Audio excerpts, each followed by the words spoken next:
warahmatullahi wabarakatuh. Jumpa lagi dengan saya. Di video ini kita membahas server ChatGPT, yaitu melanjutkan bab kedua yang kemarin. Nah, ada 5 hal yang akan kita bahas. Yang pertama, penjelasan server ChatGPT. Kemudian kita akan mencoba install ChatGPT. Setelah berhasil, kita akan mempelajari fitur-fitur ChatGPT, kemudian penjelasan menu data test, dan juga penjelasan menu pengaturan. Nah, yang pertama ini tentang penjelasan server ChatGPT. Nah, server ChatGPT ini merujuk pada sistem ujian atau tes online yang menggunakan teknologi computer based testing atau CBT. Nah, CBT ini merupakan metode pengujian yang dilakukan melalui komputer, di mana peserta ujian ini dapat mengakses dan menjawab soal-soal melalui antarmuka digital. Server ChatGPT mungkin digunakan untuk satu, mengelola ujian online. Server ini dapat digunakan untuk mengelola ujian online, termasuk membuka soal, mengatur atau dan memantau hasil peserta. Kemudian juga mengamankan proses ujian. Server ini dilengkapi dengan fitur keamanan untuk mencegah kecurangan dan memastikan integritas proses ujian. Dan yang terakhir yaitu menyimpan data hasil ujian. Server ini dapat digunakan untuk menyimpan data hasil ujian sehingga dapat diakses dan dianalisis lebih lanjut. Berikutnya kita akan mencoba menginstal ChatGPT.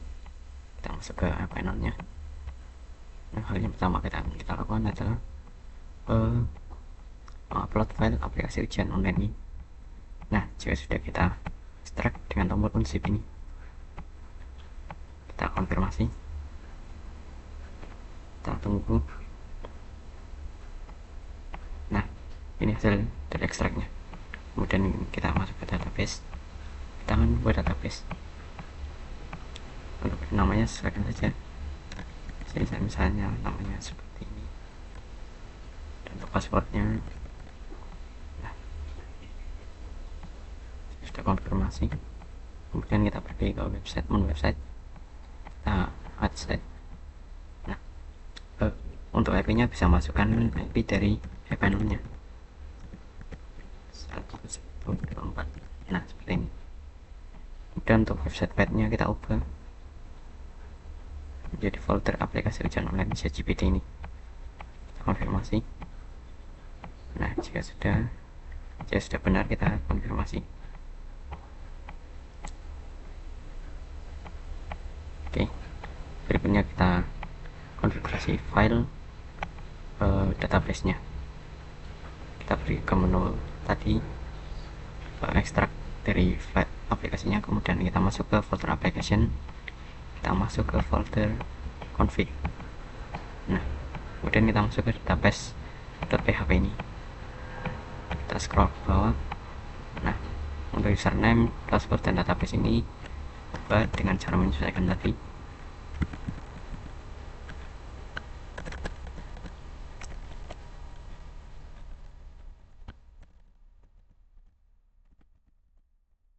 Sudah kita save.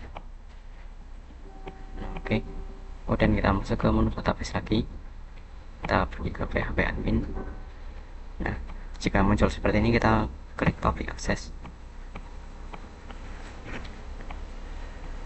Nah, oke. Kita pergi ke menu misalkan.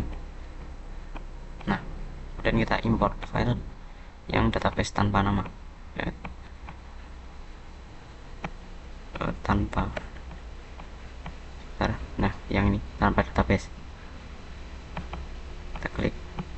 Nah, jika sudah, kita klik import.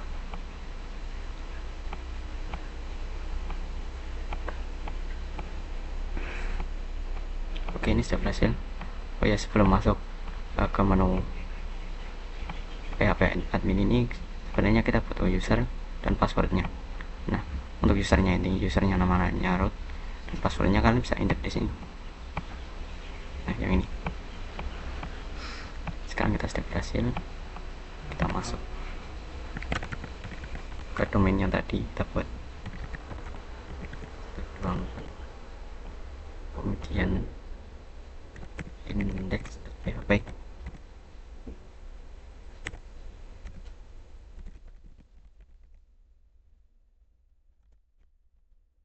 Oke, jadi kita sudah berhasil menginstal. Nah, username-nya kita menggunakannya default, yaitu admin, dan juga passwordnya admin.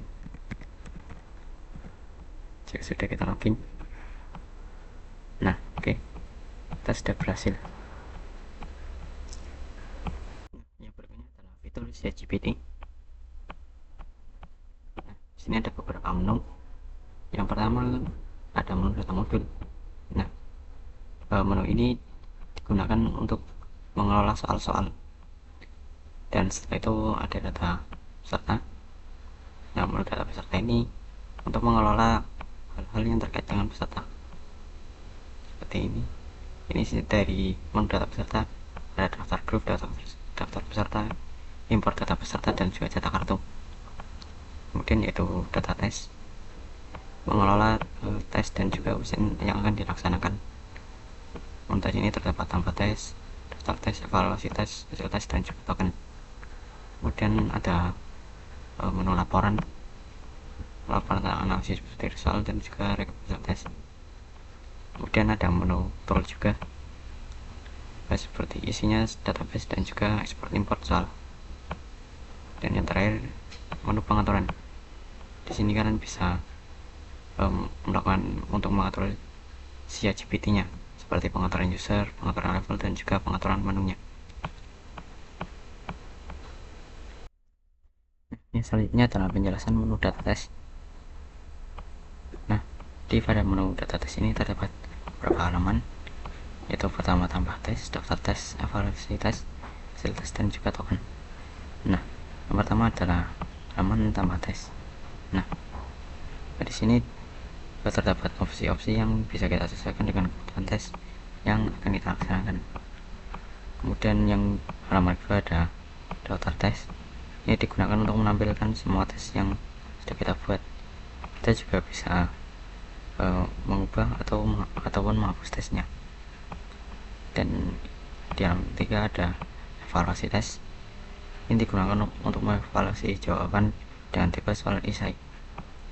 Nah, setelah evaluasi tes ini ada hasil tes yang akan menampilkan secara real time sesuai dengan jawaban yang sudah dipilih oleh para peserta. Pada halaman ini, tes dapat dihapus, dihentikan secara paksa, ataupun ditambah waktunya tergantung dengan kondisi tes. Kita juga bisa memfilter hasil tesnya. Dan yang terakhir adalah token. Di sini kita dapat membuat token yang akan digunakan oleh para peserta. Jadi itu adalah penjelasan menu dari data tes. Dan yang terakhir adalah penjelasan menu pengaturan. Di sini ada menu pengaturan di paling bawah. Menu pengaturan ini ada 4 halaman. Pertama, pengaturan ChatGPT. Nah, pengaturan ChatGPT ini berfungsi untuk mengatur identitas dari penggunaan ChatGPT. Setelah itu kita masuk ke pengaturan user. Ini bisa digunakan untuk menambahkan foto user untuk dapat mengelola tampilan operator ini. Dan setelah pengaturan user ada pengaturan level. Pengaturan level ini dapat mengatur level hak akses sesuai dengan kebutuhan. Yang terakhir ada pengaturan menu. Ini digunakan oleh administrator untuk menambah fungsi dari ChatGPT. Oke, itu saja yang bisa saya sampaikan pada video kali ini. Kurang lebihnya mohon maaf, saya pamit undur diri. Wassalamualaikum warahmatullahi wabarakatuh.